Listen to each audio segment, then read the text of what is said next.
अपनी वंश परंपरा को चलाने के लिए मानव सहित समस्त जीवों में अपनी जैसी संतान उत्पन्न करने की क्षमता होती है। यह क्षमता उनकी फर्टिलिटी कहलाती है। परंतु 2 से 10% ऐसे मानव दंपति होते हैं जो अपनी जैसी संतान उत्पन्न करने में अक्षम होते हैं। ऐसे व्यक्तियों को, ऐसे दंपति को स्टेराइल कहा जाता है। तो बच्चों, आज मैं शिवनारायण पांडे आपसे इनफर्टिलिटी इन ह्यूमन बीइंग के संबंध में इस वीडियो में चर्चा करूंगा। आइए हम लोग बात करते हैं इनफर्टिलिटी इन ह्यूमन बीइंग में। मानव समाज में अपनी वंश परंपरा चलाने के लिए हर जीव, चाहे यह मनुष्य हो चाहे कोई भी जीव हो, अपनी जैसी संतान उत्पन्न करने के लिए अपने उस जैसी संतान उत्पन्न करता है। परंतु मानव समाज में 2 से 10% ऐसे व्यक्ति होते हैं जो अपनी जैसी संतान उत्पन्न करने में अक्षम होते हैं और उनकी इस अक्षमता को स्टेरिलिटी कहा जाता है और ऐसे कपुल्स को स्टेराइल कपुल कहा जाता है। यह जो स्टेरिलिटी है, स्त्रियों में यह 2 तरह की होती है, प्राइमरी स्टेरिलिटी और सेकेंडरी स्टेरिलिटी। प्राइमरी स्टेरिलिटी से तात्पर्य ऐसी स्टेरिलिटी से है, ऐसे बांझपन से है जिसमें स्त्री की शादी होने के बाद भी वह 1 वर्ष तक गर्भवती नहीं हो पाती है। परंतु सेकेंडरी स्टेरिलिटी से संबंध से तात्पर्य ऐसी स्टेरिलिटी से है जिसमें वह गर्भवती तो हो जाती है परंतु गर्भ पूरे महीने तक टिकता नहीं है। कतिपय कारणों से उस गर्भ का एबार्शन समय से पूर्व ही एबार्शन हो जाता है। 40% मानव समाज में 40% ऐसी स्टेरिलिटी होती है जिसमें पुरुष की अक्षमताओं के कारण यह स्टेरिलिटी होती है। 40% जो स्टेरिलिटी होती है, 40% स्टेरिलिटी होती है, यह स्त्रियों में अक्षमताओं के कारण होती है। परंतु जो 20% स्टेरिलिटी है, 20% जो बांझपन है, यह समस्या स्त्री और पुरुष दोनों की अक्षमताओं के कारण हो सकती है। पुरुषों में जो स्टेरिलिटी की अक्षमता है, यानी पुरुषों में जो बांझपन है, इसके कई कारण हो सकते हैं। जैसे हो सकता है कि जो पुरुष है उसमें जो मैथुन के समय उसके जो पेनिस है वह इरेक्टाइल स्टेज में ना आ पाते हों ठीक ढंग से और वह मैथुन क्रिया करने में पूर्णतः अक्षम हो। दूसरा कारण हो सकता है कि स्टेरिलिटी का, मनुष्यों में स्टेरिलिटी का दूसरा कारण भी हो सकता है जो स्पर्म्स टेस्टिस में बन रहे हों। मनुष्य में जो स्पर्म्स हैं वो टेस्टिस के सेमिनिफेरस ट्यूब्यूल्स में बनते हैं और जो ये स्पर्म्स बन रहे हों यह स्पर्म मोटाइल ना हो अथवा एबनॉर्मल हो और ओवम का फर्टिलाइजेशन करने में अक्षम हो। तीसरा कारण पुरुषों में स्टेरिलिटी का यह भी हो सकता है कि जो यह स्पर्म टेस्टिस के सेमिनिफेरस ट्यूब्यूल्स में बन रहे हों उनको कैरी करने वाली जो इसकी वास डिफरेंस हो सकता है वास डिफरेंस का मार्ग अवरुद्ध हो, जिसके कारण इसमें टेस्टिस में बनने वाले स्पर्म्स आगे सेमिनल वेजाइकल्स और फिर इससे इजैकुलेटरी डक्ट से होकर के बाहर न निकल पाते हों।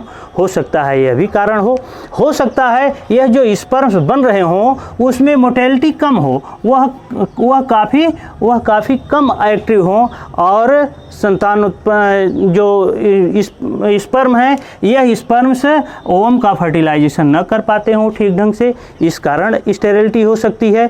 हो सकता है उसमें जो प्रोस्टेट ग्लैंड है इससे जो स्रावित होने वाले पदार्थ होते हैं वह ठीक ढंग से स्रावित न हो पा रहे हों। जैसे कि प्रोस्टेट ग्लैंड से जो स्रावित होने वाले पदार्थ हैं यह 25% सीमेन का अंश बनाते हैं, तो वो प्रोस्टेट ग्लैंड ठीक ढंग से फंक्शन में ना हो सकता है यह जो सेमिनल वेजाइकल्स है, सेमिनल वेजाइकल से जो स्रावित होने वाले पदार्थ होते हैं वह सीमेन का 60% अंश बनाते हैं, तो हो सकता है यह जो सेमिनल वेजाइकल्स है वह ठीक ढंग से फंक्शन न कर पा रहा हो, क्योंकि जो सेमिनल वेजाइकल से फ्रक्टोज शुगर इसमें स्रावित होता है और फ्रक्टोज शुगर ही स्पर्म को एटीपी के रूप में ऊर्जा देता है, जिसके कारण वह एक्टिव बने रहते हैं।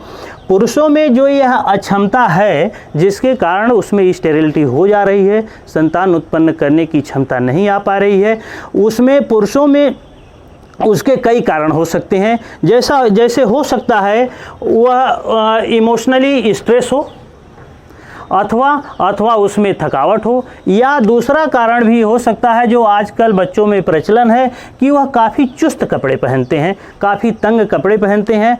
हो सकता है उसके कारण जो स्पर्म्स बन रहे हों वह डिस्ट्रॉय हो जाते हों, शरीर का जो निचला भाग है काफ़ी कसा होने के कारण हो।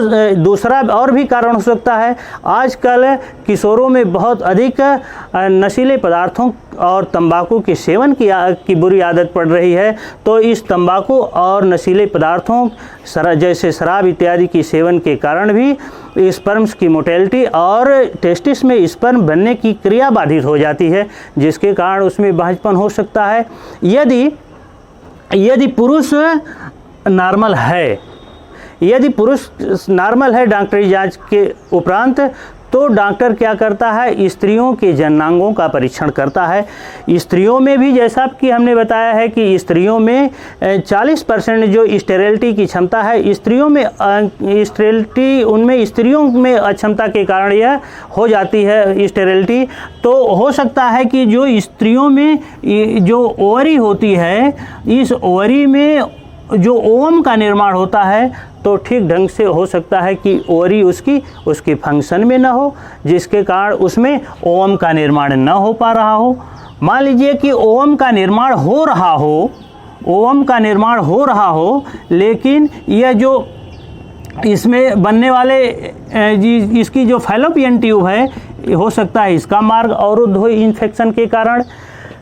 तो उसके जिससे यह जो ओवरी से ओवम निकलते हैं, यह फैलोपियन ट्यूब से होकर के आगे की तरफ न बढ़ पा रहे हों, जिसके कारण वह स्पर्म और ओवम का सम्मिलन न होने के से स्पर्म द्वारा ओवम का निषेचन नहीं होता है, जिसके कारण गर्भधारण नहीं हो सकता है और स्टेरिलिटी हो सकती है। हो सकता है कि यह इसमें जो मासिक चक्र हैं वह अनियमित हों, हार्मोनल डिस्टर्बेंस के कारण मासिक चक्र अनियमित हो जाते हैं, जिसके कारण भी उसमें स्त्रियों में स्टेरिलिटी हो जाती है। लेकिन जो ये दो हार्मोन्स जो कि उसकी फर्टिलिटी के लिए बहुत ही आवश्यक होते हैं, यह हैं FSH और LH हार्मोन। एंटीरियर पिट्यूटरी से स्रावित होने वाला यह फॉलिकल स्टिमुलेटिंग हार्मोन और ल्यूटिनाइजिंग हार्मोन, यह ओवरी में ओवम के बनने और ओवम के मैचुरेशन के लिए बहुत ही आवश्यक हार्मोन है। तो हो सकता है एंटीरियर पिट्यूटरी से यह जो FSH और LH हार्मोन स्रावित हो रहा है, उसका स्रावण सामान्य रूप से नहीं हो पा रहा हो, जिसके कारण ओवरी द्वारा ओवुलेशन ना हो पा रहा हो। जो ओवम का ओवुलेशन हो रहा है ओवरी से, हो सकता है कि ओवम ही एबनॉर्मल हो, जिसके कारण उसका निषेचन ना हो पाता हो और स्त्री गर्भवती ना हो पाती हो। तो यह इनफर्टिलिटी के बहुत सारे कारण हैं पुरुषों और स्त्रियों में, जिसके कारण उसमें अपनी जैसी संतान उत्पन्न करने की क्षमता नहीं आ पाती है। तो बच्चों, यह हमने स्टेरिलिटी के बारे में आपको बहुत सारा बताया, लेकिन वैज्ञानिकों ने इस समस्या को दूर करने के लिए, आधुनिक जो वैज्ञानिक हैं, ये स्टेरिलिटी की समस्या को दूर करने के लिए एक ऐसी तकनीकी का आविष्कार किए हैं जिसके प्रयोग से स्टेराइल कपुल भी, यानी बांझ दंपति भी संतानोत्पत्ति कर सकते हैं। उसमें टेस्ट ट्यूब बेबी टेक्निक भी एक ऐसी तरह की विधि है जिसके कारण स्टेराइल कपुल भी संतान सुख प्राप्त कर सकते हैं। तो बच्चों, नेक्स्ट वीडियो में हम लोग टेस्ट ट्यूब बेबी और उसके प्रोसेस, किस तरह से टेस्ट ट्यूब बेबी उत्पन्न होते हैं, इसके संबंध में चर्चा करेंगे। Thank you.